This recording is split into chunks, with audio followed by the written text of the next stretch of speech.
et végétales. On peut également observer des ressemblances et des différences entre espèces vivantes et éteintes, et ces ressemblances et ces différences ont été organisées toujours et de tout temps en une classification hiérarchique. Donc, bien avant Darwin, on hiérarchisait également, basé sur des critères de morphologie, morpho-anatomie en général, et on hiérarchisait selon des degrés de similitude. Donc ceci est bien avant Darwin. On a pu construire ainsi des arbres phylogénétiques. Alors, juste quelques mots sur ces arbres et ces classements. La filiation, pour Darwin, doit être le guide de la classification. Alors, ici, je vous ai représenté comment peut-on regrouper les oiseaux, c'est-à-dire quels sont les caractères qui caractérisent les oiseaux, c'est-à-dire qui sont en commun. Donc, vous avez à peu près 10 000 espèces d'oiseaux regroupées sous le terme d'oiseau, on va dire. Donc, pour être oiseau, il faut avoir des plumes, une queue rétrécie en pygostyle, un gros orteil retourné à l'arrière, 2 clavicules fusionnées en fourchette, un bec et un sternum embréché. Donc, si vous avez ça, vous faites partie de la boîte oiseau. Alors, en ce qui concerne la boîte poisson, en fait, la boîte poisson n'existe plus. À l'heure actuelle, on ne parle plus de poisson. Ça ne correspond à rien en termes de filiation et d'apparentement entre les individus. Je vous ai représenté un certain nombre de poissons, donc des poissons classiques, mais également le requin, le sélacanthe, pour montrer qu'il n'y a aucun trait exclusif à tous les animaux qui étaient classés habituellement dans les poissons. Donc, cette classification, cette boîte poisson n'existe plus.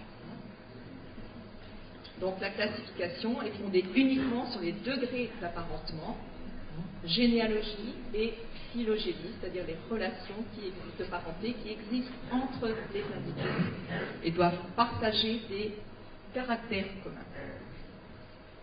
Alors, je vous ai représenté, là, c'est un peu visible, c'est les vertébrés. Donc, les vertébrés, le caractère commun, c'est qu'ils possèdent des vertèbres, donc bas. Et vous voyez que les poissons, on n'a pas une catégorie poissons, donc ils sont à peu près tous ici, mais ils présentent, alors soit ils ont des squelettes osseux, soit des appendices percharnus. Voilà. Donc vous voyez que vous n'avez plus, vous êtes sur le même niveau. Maintenant, vous avez les ostéigiens et les sarcoptérygiens. Peu importe les termes, mais vous voyez que la classification est basée sur des caractères communs, hérités bien sûr d'ancêtres communs. Alors par exemple, les mammifères, qu'est-ce qu'ils partagent?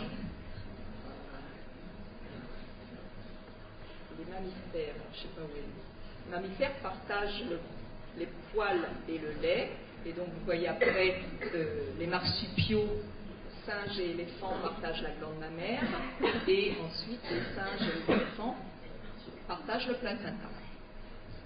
Donc on classe comme ceci. Alors il ne faut pas oublier que l'évolution se déroule sur des millions d'années, donc ça veut dire accumulation importante de modifications au cours de ces millions d'années.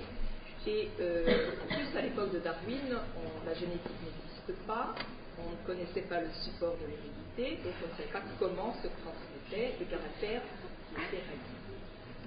Et de plus, la découverte par la suite de gènes de développement, qui sont des gènes importants et responsables de dans la morphologie, de la construction morphologique d'un organisme,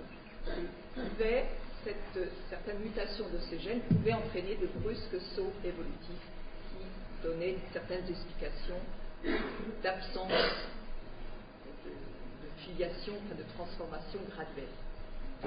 Alors, juste un petit, pour dire que les Achéoptéryx, par exemple, présentent des plumes, un hallus retourné, des clavicules en fourchette, donc devraient faire partie des oiseaux, mais également, ils ont la queue avec 25 vertèbres, un sternum plat, pas de bec, mais des dents. Donc, l'Archéoptéryx est plus proche d'un oiseau que d'un tyrannosaure.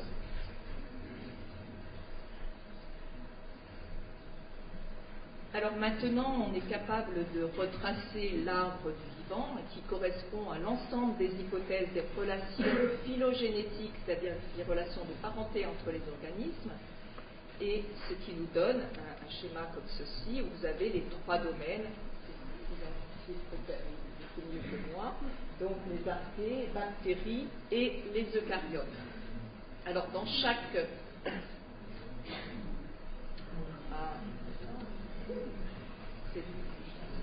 Alors, à partir du moment où vous avez une lignée ancestrale, on va voir, je vais peut-être passer ici, c'est plus facile. Donc, vous voyez, lorsque vous avez une lignée ancestrale peut se partager en deux lignées, et chacune des lignées évolue de manière indépendante pour donner une espèce avec des caractéristiques propres, mais partage des caractères ancestraux qui sont communs à la lignée ancestrale.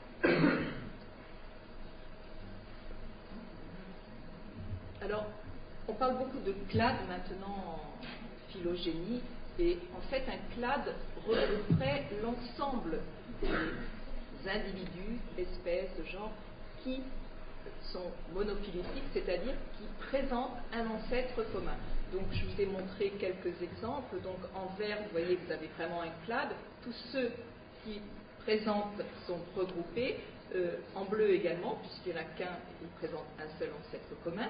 En rouge, vous voyez que ça ne correspond pas à un clade, c'est pas monophylétique, c'est paraphylétique, on parle de paraphylie. Et à droite non plus, puisqu'il y a une des branches qui a exactement le même ancêtre commun, qui n'est pas inclus dans ce clade, donc le clade est incomplet. Alors on reprend le fil de l'évolution en termes d'histoire des êtres vivants. Donc une observation, alors maintenant le graphe de l'histoire de vie serait à une seule racine. Et cette question de l'unicité, c'est-à-dire un organisme unique à l'origine de l'ensemble des organismes actuels, elle est très ancienne, mais bien sûr elle change de sens selon que l'on a une vision fixiste ou que l'on a une vision évolutive, bien sûr. C'est Pasteur qui, en 1882, donc, a mis fin à la génération spontanée, donc maintenant, du temps de Darwin, donc vers la fin, on savait que la génération spontanée était impossible. Donc, qui dit unicité ancienne, unique, pas de génération spontanée, donc on a pu définir de manière différente les êtres vivants terrestres, et ce serait donc un ensemble d'objets reliés les uns aux autres par des liens de parenté. S'ils sont reliés les uns aux autres par des liens de parenté, ils possèdent des caractères communs, ancestraux, et ils ont une généalogie, donc des relations généalogiques entre eux.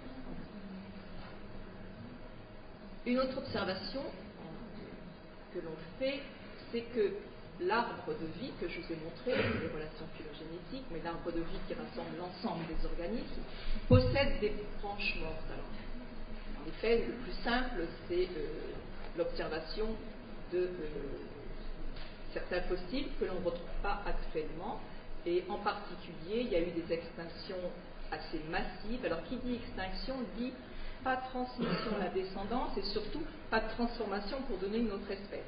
C'est une lignée, une branche qui se termine complètement. Donc il y a eu des extinctions nombreuses au cours de l'évolution. Vous connaissez les extinctions qui ont lieu fin du Crétacé, donc c'est à peu près 65 millions d'années, des dinosaures et également des ammonites. Donc il y a eu extinction complète. Ces espèces n'ont pas donné de descendants, et donc il n'y a pas eu de transformation, même autre espèce. Alors on peut dire aussi qu'actuellement, l'homme, depuis l'apparition de l'homme, il y a eu des extinctions, et vous connaissez tous l'extinction de l'oiseau terrestre, le dodo de l'île Maurice.